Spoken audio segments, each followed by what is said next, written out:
Tala, à la diaspora, on peut dire tout ce que l'on veut. Il faut qu'on dise Moutulokola Eric Moulalou. Pendant assistant à la conférence à Liboso, on a eu une discussion, on a bavardé à un appartement à Paris. Après, à invité Bisso Boya, na faculté à médecine, j'ai eu une conférence. Bandana Yokakie, Bandana Tangaka page Facebook, sur le plan politique, à Tikala d'une constance. On aime ou on n'aime pas, côté wana bakopi mela yangoti. Azali programmé à ne se coucher que lorsque le Congo se relèvera. Et programmation ne continue nos virus et bégué na noté. Atikala droit dans ses bottes. Et aux hommes on a toujours mené réflexion, raisonnement de fond. Pas juste ko talaka ba épiphénomène. On ni ne salami bod. Non, azana ba épiphénomène. Azali na raisonnement de fond. Ça aussi, il faut l'avouer. Et sa façon, lui, de lutter, oh, tokoyi koloba, awate, ezali d'une ingéniosité, il fallait y penser. Moi, na ma, il pensait donc, neba lobaka, le verre est dans le fruit. À côté, li bango, malembe, c'est, et il tisse sa toile. Petit à petit. Et sa façon, lui, de lutter, oh, tokoyi koloba, awate, ezali d'une ingéniosité, il fallait y penser. Moi, na ma, il pensait donc, neba lobaka, le verre est dans le fruit. À côté, li bango, malembe, c'est, et il tisse sa toile. Petit à petit.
Dans mon stratégie. Il y a un de nos frères congolais. Atali, Atali, bon, tout ça la on va maintenant agir comme poisson dans l'eau. Ndenge, Mkoussou, à côté de la Katanissan. À côté de Bambou, calmement dans le pays, à ça, projet naïe, des années, projet wana et côté li bango loko na kusu ezo lia disango na kati malembe. Le jour où il m'a expliqué ce qu'il a fait et comment il a fait, j'étais étonné, mais il l'a fait. C'est-à-dire qu'en dernière minute, même au pays, il a beaucoup, au cas où nous étions accueillis facilement. Nous étions accueillis facilement parce qu'il y a des gens, Oyo, Bazo, rongeant de l'intérieur, malembe, pour nous étions accueillis.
On a lutte pour la libération en Mboka. Ce qui vous allez libanda, lutte wana faut comme priorité. Comment faire pour nous libérer Mboka? Il faut qu'on pose un bon diagnostic. Diagnostic en Wezali, Nini et quelles sont des pistes de solutions pour nous s'en sortir de telle sorte que lobby, tozala, ba Congolais moko respectable et respecté. Et je même fait allusion à un Congolais Oyo a trouvé une solution originale. À côté li batamboka, ndenge balobaka comme un poisson dans l'eau, à côté li bango loko la sonzo, et azo lia bango makila na kati malembe, lobi soki ba sonner toxin, allez, ngongebeti poum, bako comprendre que édifice et ko s'effondrer de l'intérieur. Et zalakape, ndenge ba termite, ba liaka, libaya, omona ba le ango, libaye baby déjà na kati, et au mona ce que ça là qui na toiture andaku libaye s'effondrer et tout c'est ça qui na occasion et pesamela qui biso aux États-Unis pour faire certaines émissions.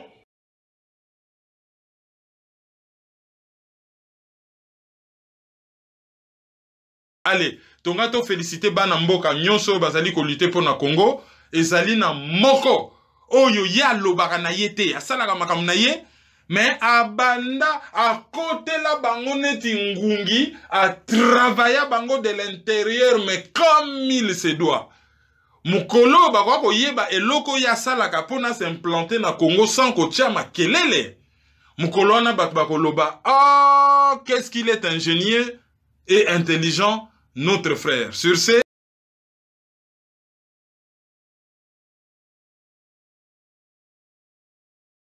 batu na biso ya théâtre, ba pasteur, ba professeur na biso ya ba université, ba scientifique na biso, bango nyonso bateki mboka. Bango nyonso bateki mboka. Qu'est-ce qu'il faut faire? Deux axes. Kosala que message oyo bango batiaka bakata na dig. Message oyo ekoma na mboka pona batu bala mboka. Mais biso moko pe comme poisson dans l'eau. Il y a un fils du pays à la diaspora, afin d'être dans le sud de la France. À ça, investissement moko na Congo, c'est-à-dire à côté la bango, c'est na niveau moko. Mukolo oyo, akolamukela bango na kati, ils vont être surpris. Biso pe awa na poto photo to se former na ba domaine tout.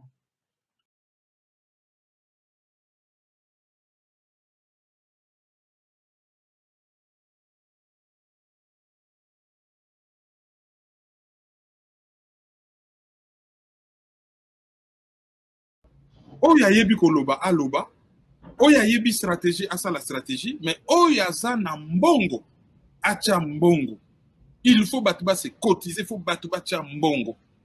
Tout ça là un travail de fond. Travail de fond, soulèvement populaire et se préparer. Les alliés mettent des beaucoup na ba réseaux sociaux. Ça me dit battre bo bimate. 6 mois pour repérer ba quartier, bo sami ba carte. Bo yebi ba nani baza na ba quartier, battre bako bima wapi, bako kende wapi, mai boko bomba ngo wapi, ba minganga bako zala wapi, mikate ko kalinga ma wapi, ba mpiodi na ba sachet ko uta wapi. Bako soigner bato soki bazoki ndenge nini, bato bako ko tenir na nzela pendant combien de jours, soki biloko esili boko kotsa biloko wapi, farine boko sela mikate ko uta wapi, banani bako kabola ba prospectus, banani bako signer na ba micro, banani bako sala diversion, ndenge nini ba média boko gérer ba, ça se prépare. Et ba biloko wana eza na ba congolais belé ba yekola yango. Suffit kaka mbongo ezala, bonne volonté ezala, toko sikola mboka na biso.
Donc batouana bako bimakaka na deux moyens et yebana na monde.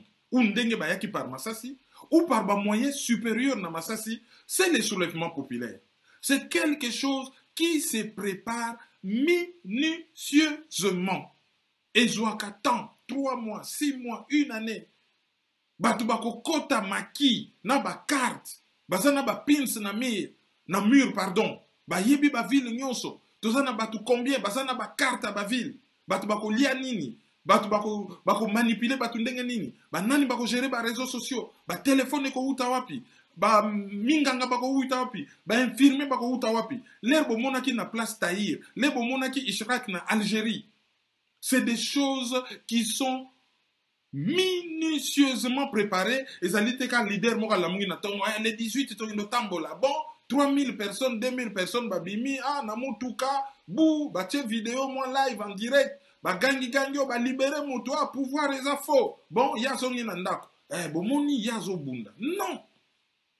Et bah, konziwana, bah, yebi. Y compris Martin Fayoulou. A yebi, azama yeli. A yebi, ce qu'il a à faire.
Allez, tongato félicité bana mboka nyonso bazali ko lutter pour na Congo, ezali na moko oyo ya lobaka na yete, asalaka makambo na ye, mais abanda a côté la bango neti ngungi, a travailler bango de l'intérieur mais comme il se doit. Mukolo bakwa ko yeba eloko ya salaka pona s'implanter na Congo sans ko tia makelele. Mukolo na bakwa loba, ah, qu'est-ce qu'il est ingénieux et intelligent, notre frère.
Merci Mingi, Matondo Mingi vraiment mon amboka Kerwin Maizo pour nous répondre à l'invitation et appliquer à télévision Kolomwa Lelo tout autant na kati maman na likambo na biso ebele ya bana mboka lelo bino ba ebozali na libanda na diaspora boko sala résistance bo réveiller conscience ya ba congolais lelo elongo na bino batu ba komi kolobela soulèvement populaire pour ete Congo ezwa vraiment bosomi ya solo indépendance na ndenge vraiment ya solo esengeli soulèvement populaire et salama mais mingi batunaka et salama ndenge nini pas apparemment soulèvement populaire ngo bezala neti kaka ya lisolo na monoko mona mboka Kerwin.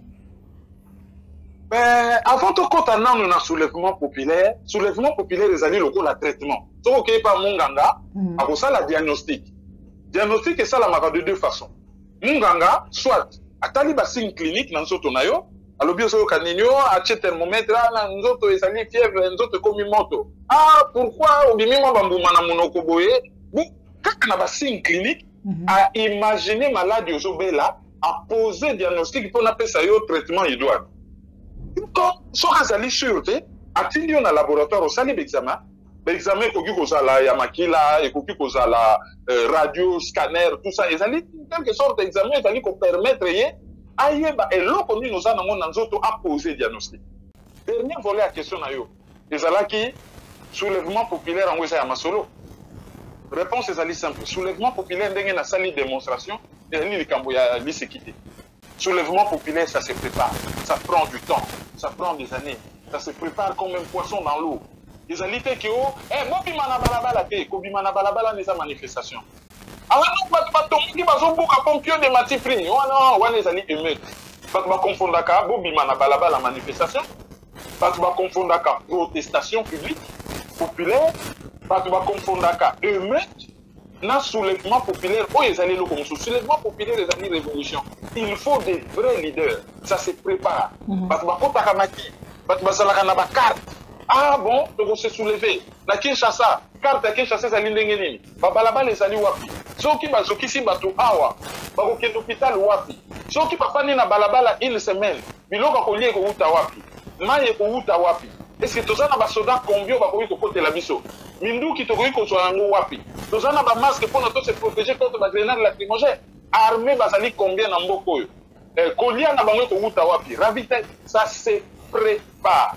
Donc on to mettre na poto ezali masoloté, c'est quelque chose de profond mais je pense que ils ont boité mouké côté définition ya ba mot et na niveau ya préparation. Voilà mon et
ça prend des années.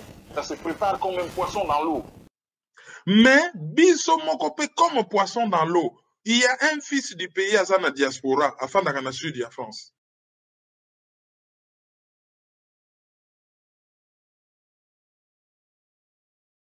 Tala, à la diaspora, on peut dire tout ce que l'on veut.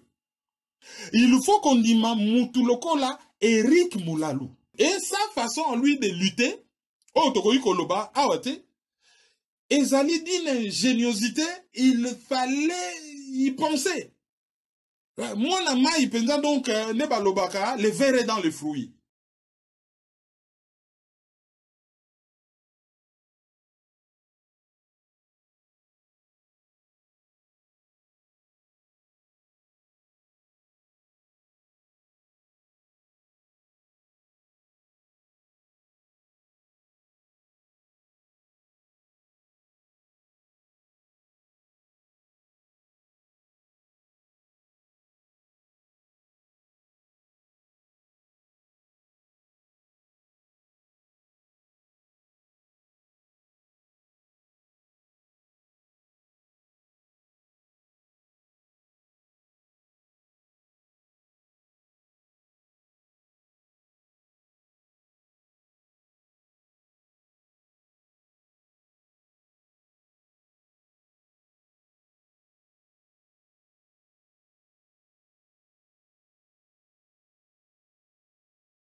ya lobaka na ye te asalaka makambo na ye mais abanda akotela bango neti ngungi travailler bango de l'intérieur mais comme il se doit.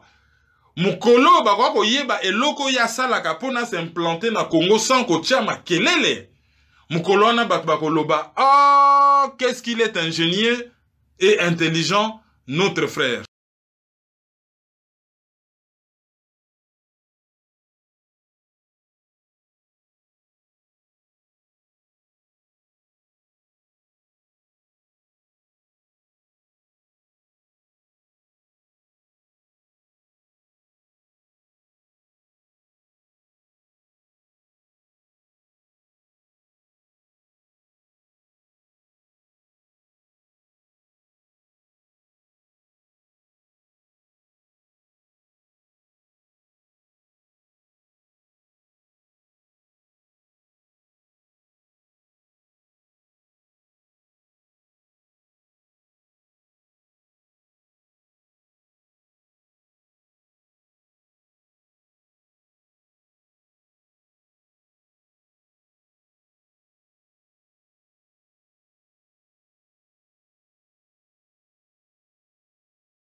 En interne, il faut yeba ko telema.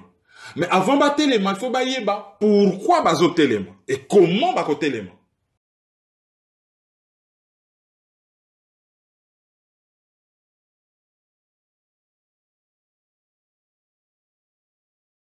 Aliénation, nous avons dit. Le fait d'être privé de sa liberté, de sa force, de son droit, au profit d'un autre. Désaliénation, on t'a tout pris, tu veux tout récupérer. Et inaliénation, non, on ne me prendra plus jamais rien. Donc là, nous devons impérativement aujourd'hui nous positionner en inaliénés, droits inaliénables. A point, D point, I point, et là, 3 lettres très importantes. 3 lettres, oh, là, les awana. Awana va venir en aliénation.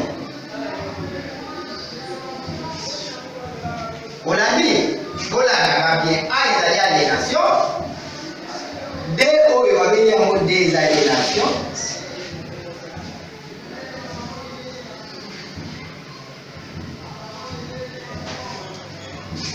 I wana va venir en inaliénation.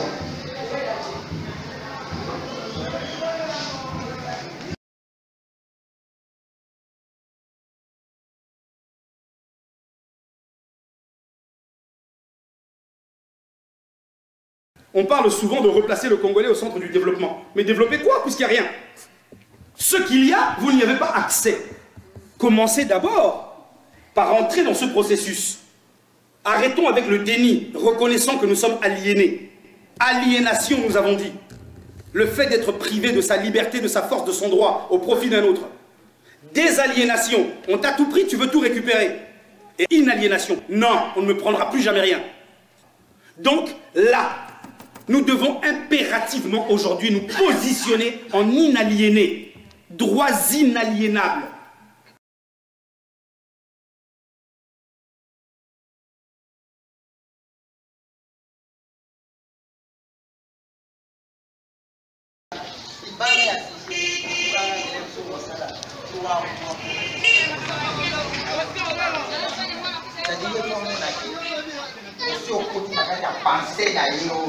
Pensez na yo lola.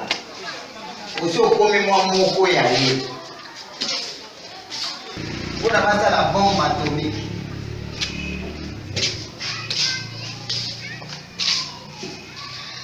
On a passé la bombe atomique oyo. Les Américains ont répondu à notre uranium. Au voilà la Congo, au voilà la Congo. Congo c'est ton pays, mais tu ne connais pas ton pays. C'est comme mon dos, pas beau.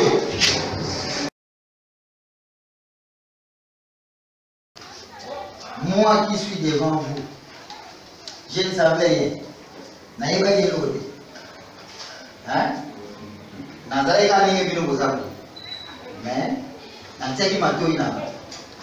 Mayele na ngapi. Omuntu na ngapi. Nateka ngo papa coach na ngapi. Ko bazana koto. Hein?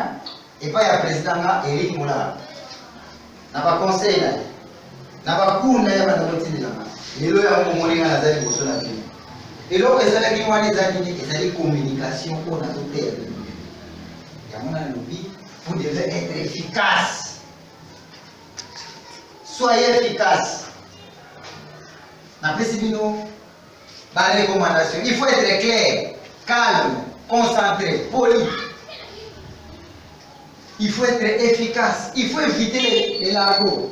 Attendre la fin de votre interlocuteur pour porter un jugement.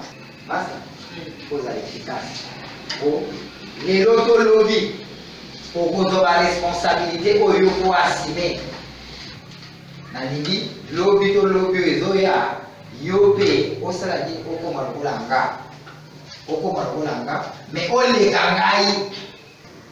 Moi aussi j'étais comme vous. Je ne savais rien, mais j'ai été pris en charge. Ce qui est au lobby qui est aux actes, aux efficaces. Pour côté ma fait des bossos on va noter avec ma déconayo. Hein? On va noter avec ma déconayo. Si c'est la prise en charge, la ONG, n'est pas besoin en charge. Pour la levée là, il faut vraiment se comprendre la logique. Vraiment, je sais pas Maman yo, on allait pour le monnaie, vraiment, pour aller là, na sepeli na koma kasi. Parce que au fond, ni biso, vite ya projet na biso eza ni. Et puis merci. On a rendez-vous oyo, bazali ke musala oyo ekoma na biso awa ba mama côté. En tout cas, na pesi ba mo merci vraiment za venir bino botika biso te. Bomoni kaka biso ba jeune fille oyo bazana misala te souffrance c'est belé ba voyou bazali ba femme mère bazali en tout cas ceux qui vont aider biso tina suka bon la biso na moi souffrance on est plus que car na oyo tout ça na kati ya bongo na pasa. Merci pour ma tabac venir bino ba mama. Ça va bye.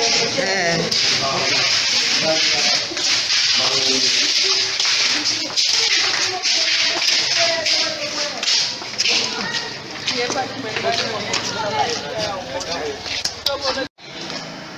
commémoration du royaume de Congo, il faudra faire l'effort de se commémorer l'an prochain les années d'après.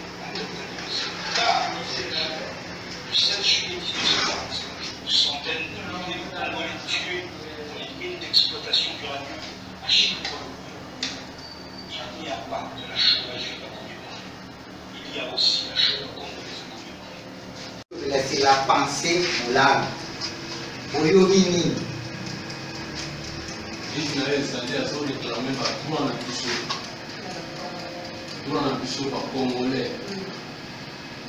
Par rapport à Mundele. À utiliser par rapport à l'ambition. À utiliser comme ça, on va esclave. À Teka Bango. À Salsa Bango Misala. À Salsa Bango Misala, il y a l'uranium. Bafuta bango te uranium wana ekenda kosala babombe po baboma susu biso. Alors liste na ye eza yango wana. Bon, nazoyebisa bino kaka kobe filme oyo bino bodi kolanda ezolobela si ditumba oyo mokonzi na biso Eric Mulandu, président Eric Mulandu azalaka nango na bamindele mpona bainjustice mpona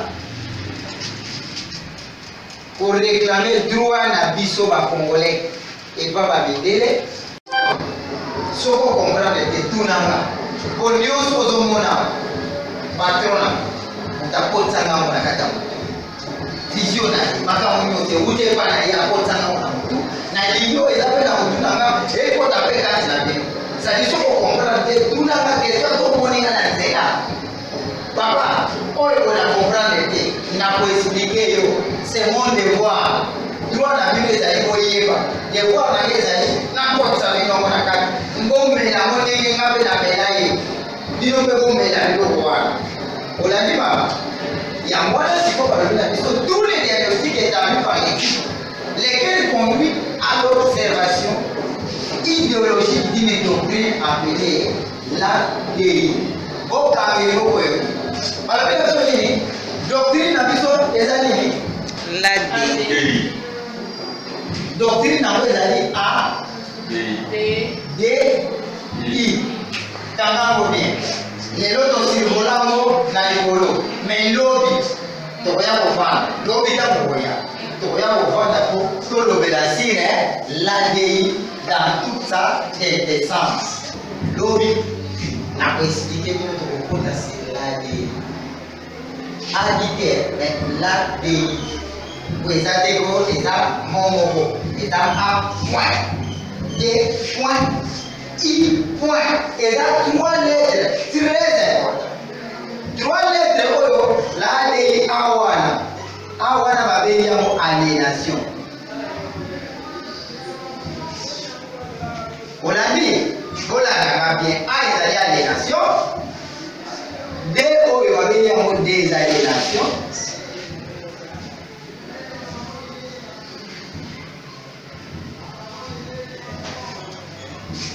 I wana babengi yango nini inaliénation.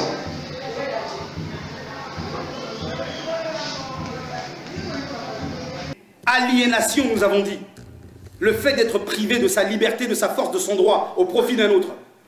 Désaliénation, on t'a tout pris, tu veux tout récupérer.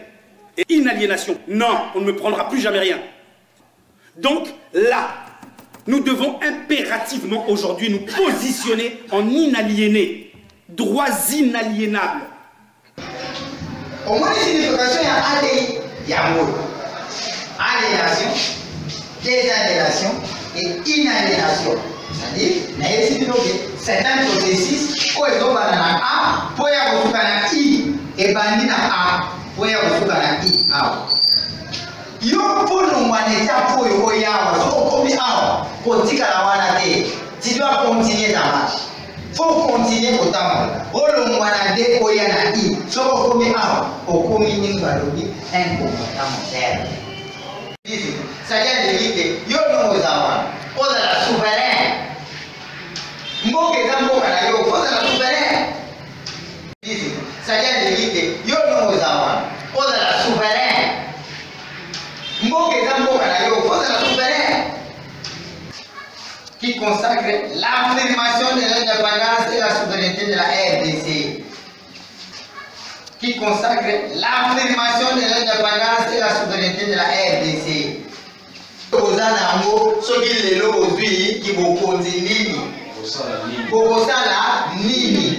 C'est ça le projet de société pour défendre les intérêts supérieurs de la nation. Les autres, peut-être nous comprenons peut-être que c'est impossible de défendre pour défendre les pauvres. Par exemple, pour comprendre et analyser le président Eric Moulavi, dans un livre, lisez l'ostracisme. Ce que tu as ostracisme, c'est livre. Aux 8 ans, il y a comprendre que Moulavi même dans les collègues au Gazaïa, il y a Moulavi.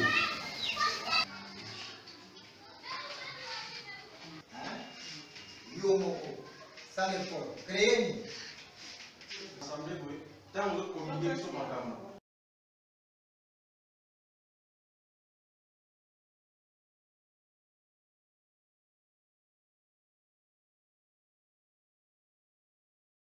Message oyo ekoma na mboka pona bato balambo.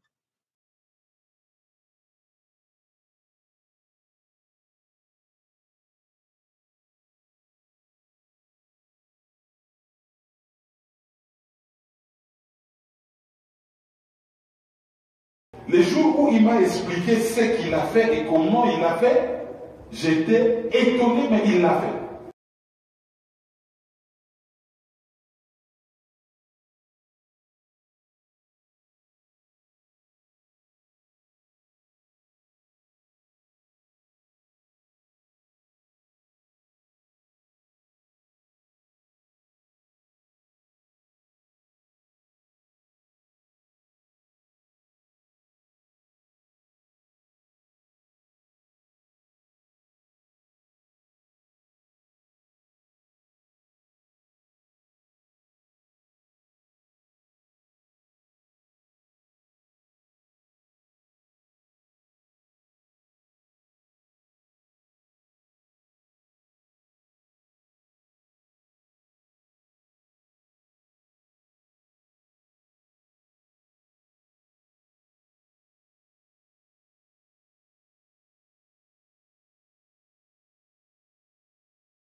Toza na en direct à Wanandeko Kerwin Maïzo, analyste, juriste, et puis c'est le présentateur de l'émission, l'analyse. Bonjour Ondeko Kerwin. Bonjour Jimmy Bolembe, bonjour Naba Web téléspectateurs Union sur ABC One. Mais parce que vous avez parlé à soulèvement, tout comprendre raté mon amboka Kerwin. Oui, puis que tout le baraka à terme il faut soulèvement pour donner cette occupation. Mais soulèvement est ça la mandene. Et comme le rôle slogan, on bara banamara botte ma soulèvement. Et ça la mandene nini. Donc Kimbo Keza occupé par rapport au droit à l'autodétermination du peuple. Ceux qui va détruire l'État, va détruire le Congo, on n'a pas un État où il pour se défendre. Conformément à l'article 51 de la Charte des Nations Unies, tout quelqu'un a une solution Moko, principe à droit à l'autodétermination du peuple, parce que là, on ne s'adresse pas aux États, mais on s'adresse à un peuple. Alors, le peuple se soulève comment? Le peuple d'abord, c'est qui? Le peuple, c'est la population et son élite politique. Ok. Dans le peuple, nous avons la population, nous avons l'élite politique, nous avons l'élite militaire, nous avons l'élite culturelle et nous avons l'élite scientifique. Alors, na Congo, pas de confusion, non, population Fabima, non, vous avez la population Abima, Akobima, Akosa la manifestation. Population Sokabimi, Akosa la émeute. Soka Keko Tombo Kalibanda, ils allaient manifestation. Soka Komiko Puka, tout ça, ils allaient émeute. Mais peuple, c'est-à-dire l'élite, Soka Sangani na population, va raisonner, va prendre le temps na bango, élite a sali, va plan de guerre, ndenge ba salaka, va scientifique, va monter, va stratégie, va militaire, va nini, va Sangani, va sali au babenga ka soulèvement populaire, synonyme nango pesa la révolution, synonyme nango pesa la mobilisation générale. Mais aller loko moko oyo, ça se prépare. C'est-à-dire que l'élite politique nabino, ba koti maki, ba bengi ba militaire, ba zui penda ba carte. Même pendant 6 mois, 1 année, ba zui ba carte. Babi, mboke za combien? Na Lubumbashi to na batu combien? Carte à Kinshasa lobini, carte à Mbanda ke lobini. Tous on a besoin de mbongo combien? Bino ba scientifique. Pour oui, au sein la biso ba cocktail molotov. Bino ba scientifique. Bino ba militaire. Ba dépôt ya manduki yango ya ba payare armée yango za wapi. Toko yiba yango ndenge ni. Toko neutraliser bango ndenge ni. Bino ba pasteur, élite, spirituel, na ba basango, ote akabatu l'église, na CC. Bino ba étudiant, bino ba agitateur, ndenge ni bobanda koleka na bandako na ba pokwa, ko expliquer ba. Et c'est loko moko et c'est préparaka pendant longtemps. Avec une cohésion nationale. Cohésion nationale ou pas, mais quand même il faut être dans un groupe moko quand même assez cohérent et solide. Et on va se préparer en conséquence. D'accord. Pas drainer la population derrière. Donc, ne pas confondre peuple et population. Ne pas confondre manifestation, émeute et soulèvement populaire. Et ça, c'est différent. On est comment? Ah, il y a un moutou songo la lobanini. Alobaki na peuple babi ma peuple, alobaki na peuple babi ma peuple ma kite non, peuple était. Alobaki na population babi. Oko kete na ba réseaux sociaux que les 30 bo ke no bima. Bo to bima pona ni. Pona yozo pouvoir bientôt benga na papa. Très bien. On les eloko moko basala ka mobilisation porte à porte comme poisson dans l'eau. Batanga ndenge ba mayo basalaka.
problème à Congo ezali occupation et toko résister contre ba occupant na ba force oyo bazali na sima ba occupant oyo ngana yaki na vocabulaire ya commanditaire.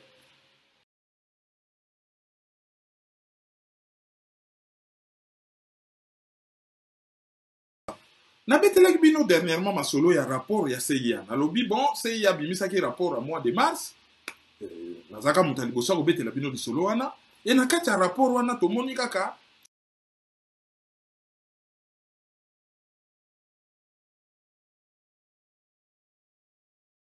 pendant que bazo brade biso mboka biso toza na masolo ya nani alobaki boye liboso, nani aleki buninga, nani asalaki boye, nani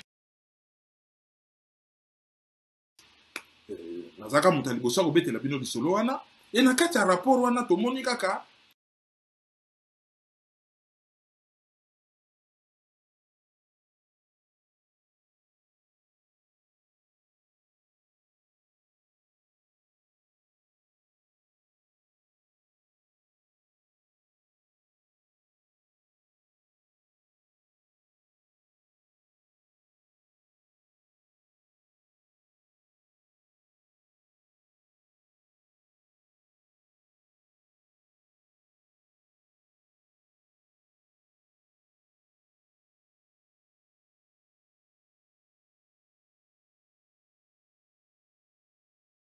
ngana yaki na vocabulaire ya commanditaire. Nazaka muta liboso ya kobetela bino lisolo wana. Et na kati ya rapport wana tomoni kaka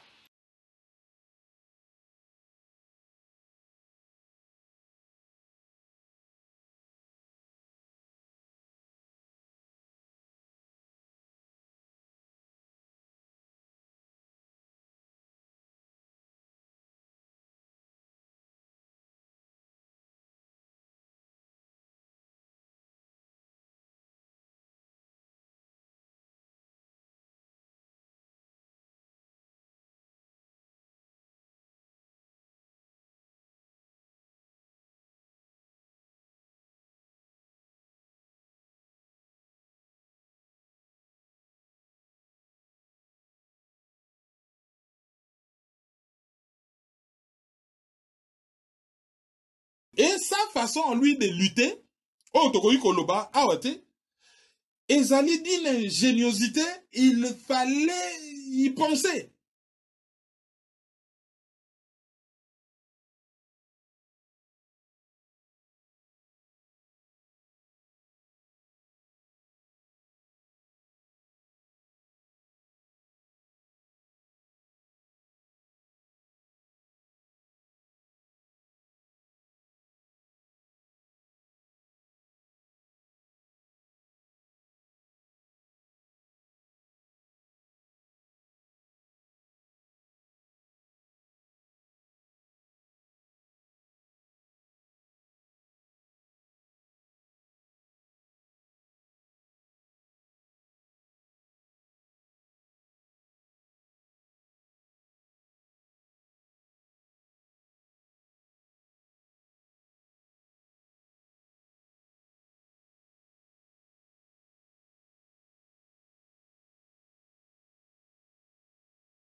comme poisson dans l'eau, batanga ndenge ba mayo basalaka.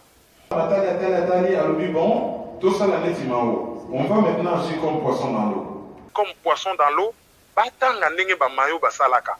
Batali alobi bon, tout ça la neti mao. On va maintenant agir comme poisson dans l'eau. Comme poisson dans l'eau, batanga ndenge ba mayo basalaka.